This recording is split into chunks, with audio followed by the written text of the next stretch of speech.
Muy buenos días. Es una gran bendición estar una vez más reunidos en este día, en este domingo tan especial. Este domingo de recordación, este domingo, este fin de semana de recordar en este hermoso país que el Señor nos ha dado, aquí en los Estados Unidos de América. Es una fecha muy importante para este país porque se ha designado este tiempo, este fin de semana, durante este tiempo del mes de mayo, para recordar a los que dieron el sacrificio más grande, el dar su vida por la libertad de este país. Y nosotros reconocemos eso, agradecemos, le damos gracias a Dios y pedimos por todos aquellos que tienen a un familiar sirviendo en las Fuerzas Armadas de este país, reconociendo a todos nuestros veteranos y agradeciéndoles el servicio que han dado a Dios y a este país. Le quiero mandar saludos a todos nuestros veteranos, a todos los miembros de nuestra iglesia que en algún momento estuvieron sirviendo en las Fuerzas Armadas. En particular, le quiero mandar saludos a nuestro hermano Elías Armendáriz, veterano de la Guerra de Corea, y yo también le quiero dar muchos saludos también a nuestro pastor James Taylor de la iglesia de Norwalk, y agradecerle también su servicio en la Armada de este país. Gracias que nos están mirando, muchísimas gracias que están tomando el tiempo para poder congregarse con nosotros a través de las redes sociales, a través de las nuevas plataformas sociales. Es una cosa maravillosa el poder ver a todos nuestros hermanos en las diferentes iglesias que están en las redes sociales llevando la palabra de Dios. Es algo muy bueno, yo creo, es algo muy significativo y es algo de las cosas positivas que han salido de esta pandemia en la cual nosotros estamos pasando. Y yo quiero recordar un poco, quiero recordar el servicio que tuvimos el domingo pasado, es donde estábamos predicando acerca de la derrota, de la conquista, de la destrucción, de la caída, como usted le quiera llamar, de los muros de Jericó, y la gran victoria que tuvo el pueblo de Israel, el pueblo de Dios, guiados por Josué y dirigidos y controlados por nuestro Señor. Recordando esta historia, hemos visto, por ejemplo, en el último mensaje estuvimos predicando acerca del fruto que da la obediencia, del fruto que da la salvación, y estaban mirando el fruto de la salvación de la vida de Rahab y su familia. Pero yo creo que es importante que durante este tiempo nosotros consideremos las armas que el Señor nos está dando a nosotros para poder conquistar a los gigantes que hay en nuestras vidas. Así de sencillo. El Señor nos prepara a nosotros como creyentes para poder conquistar esos obstáculos, para poder conquistar esas barreras, para poder conquistar esos gigantes que hay en nuestra vida cristiana. Si usted hace un poquito de memoria, estábamos hablando, por ejemplo, que cuando uno se salva y sale digámoslo así, del Egipto, de la esclavitud en Egipto, y pasamos a la tierra prometida, que es nuestra Canaán, es la victoria, es la vida cristiana viviéndola en victoria, vivir victoriosamente en lo que Dios nos ha prometido, que es una probadita nada más de lo que nos espera en el cielo, ¿verdad? Pero el Señor quiere que lo vivamos en victoria. Esto no quiere decir que no va a haber ni pruebas ni batallas, incluso cosas que nos obstruyen continuar adelante, como pasó con el pueblo de Israel. Pero yo creo que el Señor nos quiere enseñar a nosotros que de la misma manera que les dio la victoria a los creyentes, a el pueblo de Israel, a Josué en aquel tiempo, nos la puede dar a nosotros también. Estamos enfrente de un gran gigante, que es el miedo. En realidad es el miedo a un virus. Miedo a lo que va a pasar más adelante, miedo a las consecuencias de lo que está pasando ahorita, miedo qué va a hacer con los problemas económicos, con los problemas políticos, todas estas cosas. Pero vamos a hacerlo un poquito más profundo, para usted y para mí, ¿sí? Si me lo permite. Vamos a hacerlo un poco más profundo, un poco más personal, porque Dios quiere tener una relación personal con usted, y porque Dios quiere que usted viva en victoria su vida cristiana adentro de la iglesia y afuera de la iglesia. adentro de su casa y afuera de su casa, con sus seres queridos y con las personas que están afuera de su círculo de conocidos. Sí, porque la vida cristiana no se vive de dos maneras. La vida cristiana se tiene que vivir solamente de una manera, y esa es total comunión con Dios para poder tener la victoria. No podemos ser dos clases de personas. No podemos ser de una manera aquí y de una manera allá afuera. No podemos ser de cierta manera con las personas que queremos y de otra manera con las personas que no queremos tanto o que no nos tratan tan bien. Tenemos que ser uno. Tenemos que ser iguales. Tenemos que ser de la misma manera que Dios quiere que nosotros seamos con todos los demás. Ya que estamos haciendo las cosas un poquito más personales, pues bueno, le damos gracias a Dios de que nos está dando la victoria como cristianos. El Señor se ha manifestado de una manera muy grande a través de esta pandemia. Ha demostrado una y otra vez que Él es el único y verdadero Dios. Y Él es el único que cambia las vidas de los creyentes. Y es el que permite que pasen estas pruebas en nuestras vidas. ¿Para qué? Para fortalecernos en nuestra fe. ¿Le seguimos yendo más profundamente? ¿Más personal? Bueno, déjale digo una cosa. Ya en muchas partes de este país y en otras partes del mundo también, donde quiera que nos esté viendo, y muchísimas gracias que nos está mirando, donde quiera que usted esté, muchísimas gracias por su atención. Ahora que está pasando esto, espero que hayamos tenido tiempo para reevaluar nuestras relaciones con los demás, que hayamos tomado tiempo para reevaluar nuestra relación con Dios, con nuestros seres queridos y con las personas en el medio ambiente donde nos desarrollamos todos los días. Porque le digo una cosa, esto que nos acaba de pasar, esta pandemia por la cual nosotros estamos pasando, no pasa todos los días, ¿sí? Estas cosas no son todos los días. Esta pandemia mundial es trascendental en la historia del mundo. Un cambio tan grande, un cambio tan significativo, tal vez desde la Segunda Guerra Mundial o tal vez desde la influencia española de hace 100 años. El cambio hacia adelante, el cambio progresivo en la humanidad, tal vez no lo mirábamos desde hace 500 años, cuando se inventó la imprenta y cuando se descubrió América. Así de sencillo, así se lo dejo. Hay que aprovechar ese tiempo que usted estuvo en su casa, ese tiempo que estuvo usted en cuarentena. Yo sé que en diferentes partes de Estados Unidos a veces la cuarentena no fue tan restrictiva. Aquí donde nosotros vivimos sí lo ha sido. Así que hemos tenido mucho tiempo para meditar, mucho tiempo para pensar, mucho tiempo para examinar nuestro corazón, mucho tiempo para fortalecer nuestra fe, que es necesaria para poder pasar por esto. Así se lo digo de esta manera. Espero que cuando todo esto llegue a terminado, si se puede decir así, usted y yo ya no seamos las mismas personas. Y usted y yo tampoco seamos los mismos cristianos. Que seamos cristianos más maduros. Vaya conmigo al Antiguo Testamento. Vamos a estar en el libro de Josué, capítulo 6. Aquí fue donde tuvimos esta victoria. Esta victoria que el Señor le dio a Josué. Estamos en el capítulo 6 y vamos a empezar a leer en el versículo 24. Y consumieron con fuego toda la ciudad y todo lo que en ello había, solamente pusieron en el tesoro de la casa de Jehová la plata, el oro y los utensilios de bronce y de hierro.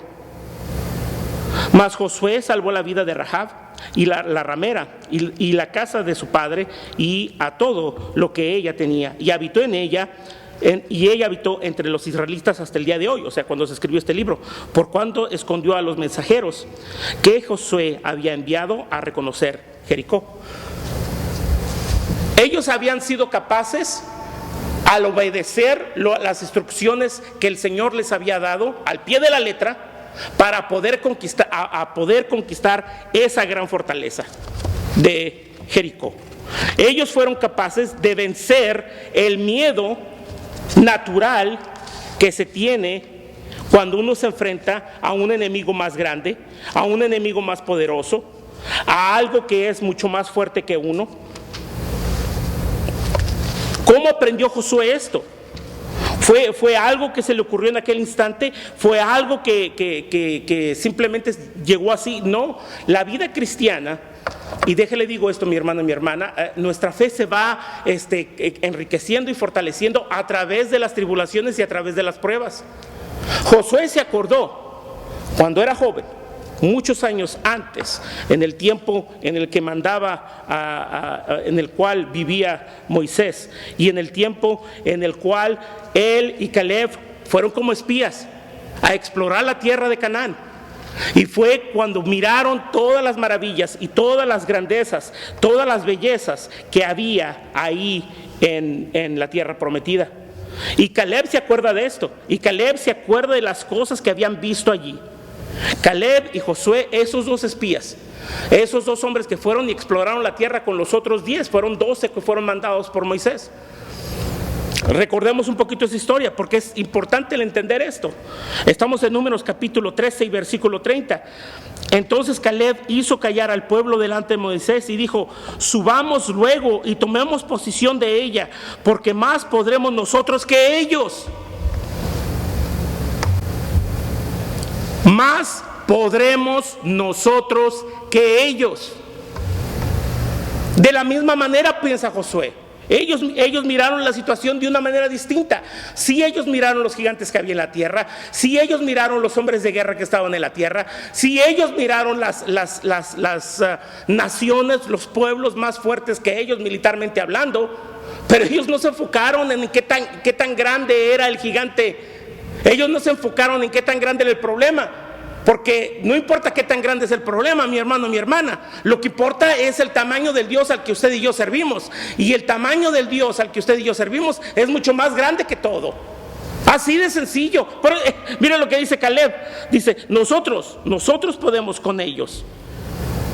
Versículo 32. Mas los varones que subieron con él dijeron: no podemos subir contra aquel pueblo, porque es más fuerte que nosotros. Y hablaron mal entre los hijos de Israel de la tierra que habían reconocido, diciendo: la tierra por donde pasamos para reconocerla es tierra que traga a sus moradores, y todo el pueblo que vivimos en medio de ellos son hombres de gran estatura. También vimos allí gigantes, hijos de Anac, raza de los gigantes, y éramos nosotros, a nuestro parecer, como langostas. Así les parecíamos a ellos.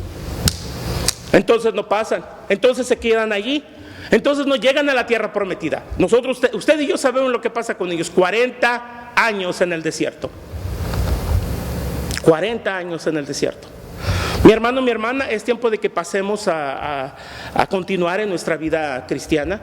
Esta pandemia ya va a pasar, esta circunstancia ya va a pasar, a lo mejor va a haber otros problemas después, pero así es la vida cristiana. Va a haber retos después, pero tiene que seguir adelante, tenemos que seguir adelante, tenemos que progresar, tenemos que seguir madurando, tenemos que seguir sirviendo al Señor, tenemos que vivir en victoria la vida cristiana como Dios quiere que lo hagamos. Dios sabía exactamente lo que había en la tierra prometida. Este reporte nos sorprendió al Señor. El Señor sabía exactamente lo que había ahí en la tierra prometida. Sabía los pueblos que estaban allí, sabía el tamaño de los gigantes, sabía las armas que tenían. Pero Dios había armado a los suyos con lo que ellos necesitaban para poder vencer cualquier obstáculo que hubiera en la tierra prometida. De la misma manera que hoy en día el Señor nos va a equipar, nos va a armar de lo que usted y yo necesitamos para poder vivir nuestra vida cristiana en victoria. Así de sencillo. Y solamente voy a hacer 2 puntos esta mañana. Número uno. Quiero que vea conmigo estos 2 aspectos que son muy importantes para que su fe sea fuerte y siga creciendo, fortaleciéndose a través de las tribulaciones. Primero que nada, quiero que mire conmigo las promesas de Dios. Número 1, si toma notas, espero que así sea, que tenga algo con que escribir, que tenga una pluma, que tenga su Biblia, ya sea la versión Reina Valera o la que hemos estado usando también para que compartir con nuestros amigos católicos, la versión Dios habla hoy. Vamos a estar mirando esto, y primero que mire, lo primero que quiero que ponga atención son las promesas de Dios. Las promesas de Dios siempre, número 1, en las promesas de Dios. Número 1, Dios siempre respalda su palabra. Lo que Dios dice es lo que va a hacer. Lo que Dios dice, lo que Dios promete a sus hijos, a su pueblo, a los que tienen fe en Él, eso se cumple. Dios siempre respalda sus palabras. Acompáñeme, por favor, y agarre su Biblia y sígame, por favor, al libro de Isaías. Isaías capítulo 55. Isaías capítulo 55. Y vamos a leer en el versículo 11 que nos dice la palabra de Dios. Una vez más, el profeta Isaías hablándole al pueblo de Israel, guiado, lleno del Espíritu Santo, hablando acerca de Dios y hablando de parte de Dios. Versículo 11, así será mi palabra que sale de mi boca, dice el Señor. No volverá a mi vacía, sino que hará lo que yo quiero y será prosperada en aquello para que la envíe.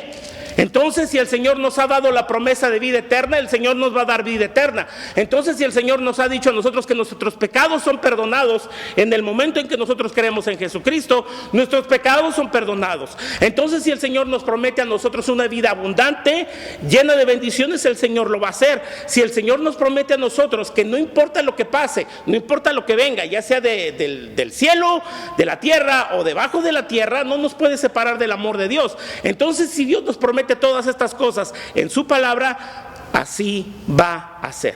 Y eso nos tiene que dar confianza, y eso nos tiene que dar fe a nosotros. Eso tiene que fortificar nuestra fe cuando vayamos a encarar a ese gigante, ya sea el miedo de un virus o ya sea algo más de todos los días. Vamos a seguir haciendo un poquito esto personal, ¿no? ¿No le parece? Porque la verdad es que no sabemos cuándo vamos a poder volver a hacer esto. Sí, esa es la realidad, ¿no? O sea, todos nosotros, todos como seres humanos, no vamos a vivir para siempre. Algún día vamos a tener que morir, algún día el Señor nos va a llamar para que le demos cuentas, o Él va a regresar para juzgarnos a todos. Pero el hecho es de que nos va a juzgar a todos, vivos y muertos. Esa es la realidad. Esa es la realidad de nuestra mortandad, y espero que durante este tiempo de cuarentena usted haya meditado en eso. Y siendo esto así, pues, y como esta puede ser la última vez que yo predico la palabra de Dios, la verdad, porque no sabemos si vamos a estar aquí mañana, la verdad, entonces déjele hago esta pregunta. ¿Todavía hay gigantes en su vida cristiana que usted no ha podido o no ha querido vencer? ¿Todavía hay algo en su vida cristiana que usted no puede derrotar o no quiere derrotar? ¿Es algo que no lo permite vivir en victoria? Y no estoy hablando acerca de un virus, el miedo a un virus, eso es algo que ya hemos hablado, eso ya es algo que nosotros tenemos que aprender a conquistar. ¿Cómo? Teniendo fe en la palabra de Dios. Dios siempre respalda su palabra, las promesas de Dios. Entonces, si eso es cierto para enfrentar a un gigante como un virus o una pandemia mundial, tiene que ser lo mismo cuando nos enfrentamos a otra clase de gigantes. Usted dígame. Usted sabe lo que hay en su corazón. Y más importante, Dios lo sabe. A lo mejor es el gigante de la avaricia. A lo mejor es el gigante de la codicia. Mire, nos quedamos sin trabajo, ¿verdad? Ahora ya no nos quedamos en el negocio que tanto tiempo le dimos, tanta devoción le dimos, incluso más que a nuestra familia y a Dios, ahora ya no lo tenemos. A lo mejor era el gigante de las adicciones, sea el alcohol, sea las drogas, sea la pornografía, sea la infidelidad, sea la inmoralidad, sea esa lengua que no puede controlar usted, sea esos malos pensamientos, o esa envidia, o ese coraje, o ese resentimiento, ese gigante tan grande que está en su corazón y usted no quiere o no puede enfrentar. Pues es tiempo de vencerlo, mi hermano, mi hermana. Este tiempo de cuarentena, este tiempo de pandemia, que cuando salgamos de esto ya no seamos los mismos, que ese gigante se quede derrotado y muerto como Goliat. Derrotado y muerto como Goliat. ¿Cómo lo vamos a hacer? De la misma manera que lo hicieron ellos. La palabra de Dios. La primero que vemos que es que Dios respalda su palabra. Dios siempre respalda a su pueblo. Siempre respalda a su pueblo. Y acompáñeme, por favor, al Nuevo Testamento, y vamos a estar en el libro de los Hebreos. Libro de los Hebreos, capítulo 13. El escritor del libro de los Hebreos, hablándoles a los cristianos en estas iglesias del Nuevo Testamento, en particular aquellos que en algún tiempo habían sido judíos, por eso el nombre de los Hebreos, lógicamente, ¿verdad? Y que ahora están sirviendo al Señor, pero tienen un gran gigante al cual ellos se están enfrentando, que es el gigante de la persecución. Están siendo perseguidos por su fe por otros judíos. ¿Sí? Otros judíos que no han aceptado a Jesucristo, y la persecución es tan grande que muchos de ellos están abandonando la fe, están abandonando a Jesucristo y están regresando a su antigua manera de vivir. Déjale digo una cosa: siempre es más fácil regresar a lo antiguo. Siempre es más fácil regresar al alcoholismo, siempre es más fácil regresar a la pornografía, siempre es más fácil regresar a las adicciones, siempre es más fácil regresar a lo que éramos antes que el proseguir hacia adelante, hacia la meta de la vida cristiana. Siempre es más fácil regresar a lo malo que proseguir a lo bueno.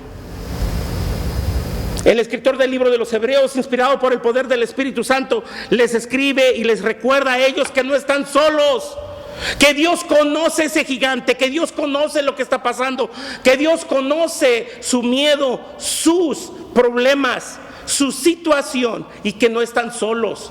Les dice en el capítulo 13, en el versículo 5, les recuerda: sean vuestras costumbres sin avaricia, contentos con lo que tenéis ahora. Contentos con lo que tenéis ahora. Porque Él dijo: no te desampararé ni te dejaré. Jesucristo no nos deja, el Señor no nos deja, Dios no nos deja. Si podemos aprender algo de las promesas de Dios, si podemos aprender algo de las promesas de Dios, es número uno: Dios siempre respalda su palabra y Dios siempre respalda a su pueblo. Si podemos aprender, esto es mi segundo punto. El primero es las promesas de Dios, el segundo es el poder de Dios. Esas son las dos armas principales que usted y yo tenemos para conquistar la tierra prometida, para tener victoria en la vida cristiana, para derrotar y matar a nuestros gigantes. Las promesas de Dios y el poder de Dios. Y esta, si pone usted atención, esta es la clave para poder vivir la vida cristiana día a día. No hay ningún poder, no hay ninguna enfermedad, no hay ningún gigante que sea mayor, más poderoso o superior que Dios. Ninguno, ninguna. En cualquier lugar, de cualquier manera. Si nosotros estamos con Dios, dice la palabra de Dios en el libro de los Romanos, que todas las cosas trabajan para bien en la vida del creyente. Todas las cosas buenas y las cosas malas trabajan para bien para la vida del creyente. Romanos capítulo 8 y versículo 28. Pero acompáñeme por favor al libro de los Efesios. Efesios capítulo 3. El apóstol Pablo, escribiéndole a una de estas de las iglesias que él había fundado en Éfeso, una iglesia que le había traído muchas alegrías, una iglesia que él quería mucho, una iglesia que él había fundado y en la cual era una mezcla. Los creyentes de Éfeso, algunos de ellos habían sido judíos que se habían convertido al cristianismo, pero la mayoría habían sido paganos, que ahora eran cristianos. Y como la vida del cristiano está llena de pruebas, de vicisitudes, de tribulaciones, el apóstol Pablo, que está en una prueba muy grande, él está en arresto domiciliario en Roma, y él sabe lo que va a pasar cuando salga de allí, que es la muerte por la fe. Él les escribe a ellos para que se acuerden que la vida pasada, antes de que ellos fueran salvos, ellos servían a falsos dioses según eso, que eran muy poderosos. Y él les recuerda una vez más que ellos tomaron la mejor decisión en sus vidas: el servir, el reconocer, el pedir perdón y el aceptar la misericordia y la gracia del único y verdadero Dios. Y les dice en el capítulo 3, en el versículo 20, acordándoles de quién es aquel Señor y Salvador de ellos. Y les dice en el versículo 20: y aquel que es poderoso para hacer todas las cosas. Es poderoso para hacer todas las cosas. Aquel que es poderoso para hacer todas las cosas, mucho más abundantemente. No solamente va a hacer las cosas bien y para nuestro beneficio, si esa es su voluntad, sino que las va a hacer abundantemente, de una manera maravillosa, de una manera grande, abundantemente, de lo que podemos entender. Ni usted ni yo, ni ningún científico, ni ningún profesor, ni ninguna ciencia lo podemos entender. Mucho superior que el entendimiento, mucho más superior que el entendimiento del ser humano, según el poder que actúa, ¿en dónde? En nosotros. Dice el versículo 21, a Él sea la gloria en la iglesia, en Cristo Jesús, por todas las edades y por todos los siglos. Amén. Ese mismo poder es el que vive en usted y en mí a través del Espíritu Santo. Eso nos debe dar confianza, eso nos debe dar seguridad, y estas son las armas que usted y yo necesitamos para poder derrotar a esos gigantes que hay en su vida cristiana. A esos gigantes que no lo dejan disfrutar, que no lo dejan vivir y no lo dejan progresar en su Canaán personal. En este fin de semana que estamos recordando los sacrificios hechos por hombres y mujeres en el servicio de este país, es bueno que también nos recordemos nosotros el sacrificio supremo que hizo nuestro Señor Jesucristo en la cruz del Calvario, para que usted y yo podamos vivir en victoria, para que usted y yo podamos confiar en la fe que Él nos ha dado, a través de su santa palabra, sus promesas y el poder que vive en usted y en mí a través del Espíritu Santo. ¿Quiere tener victoria? Continúa hacia adelante y enfréntese a esos gigantes, destrúyalos y mátelos por completo en su vida cristiana, porque usted tiene todas las armas que usted necesita, tiene las promesas de Dios, tiene la palabra de Dios y tiene el poder de Dios viviendo en usted. Y si usted no es cristiano el día de hoy, ¿qué espera? ¿Qué más necesita? Ha tratado de sobrellevar esta pandemia y nada le ha funcionado. Si algo podemos entender, si algo puede aprender de esta pandemia, es que el único que lo puede sacar, el único que le puede dar la victoria, el único en el que se puede confiar, es en Dios y en su Hijo Jesucristo. Oremos. Padre Celestial, yo te doy gracias por tu santa palabra. Yo te doy gracias por el sacrificio que has dado, mi Señor, haber mandado a tu Hijo Jesucristo que muriera por nosotros. Y yo te pido, Padre Celestial, por los gigantes que hay en mi Canaán personal, te pido, Padre Celestial, que los destruyas, mi Señor. Te ruego, Padre Celestial, por mis hermanos y mis hermanas en Cristo, mi Señor, que les des la victoria sobre esos gigantes que hay en sus vidas, cualquiera que esto sea, Padre Celestial. Te ruego, Padre Celestial, por aquellos que no te conocen como su Señor y su Salvador, que hoy, a través del poder de tu Espíritu Santo, a través del perdón de los pecados que solamente hay en la sangre preciosa de tu Hijo Jesucristo, puedan experimentar la victoria verdadera. Te doy gracias una vez más, mi Señor, por cada uno de los que están aquí reunidos. Te doy gracias una vez más por nuestro grupo, por nuestro equipo de producción, por mi pastor, Padre Celestial, por mi pastor Mark Harrison, por mi pastor James Taylor, mi Señor. Te ruego que los bendigas y los guíes, Padre Celestial, que nos sigas usando, Padre Celestial, que sigas usando este ministerio para la gloria de tu nombre. Te pedimos por todo esto, en el nombre de nuestro Señor Jesucristo. Amén. Muchísimas gracias por habernos acompañado y nos vemos la próxima vez. Que el Señor los bendiga. Gracias.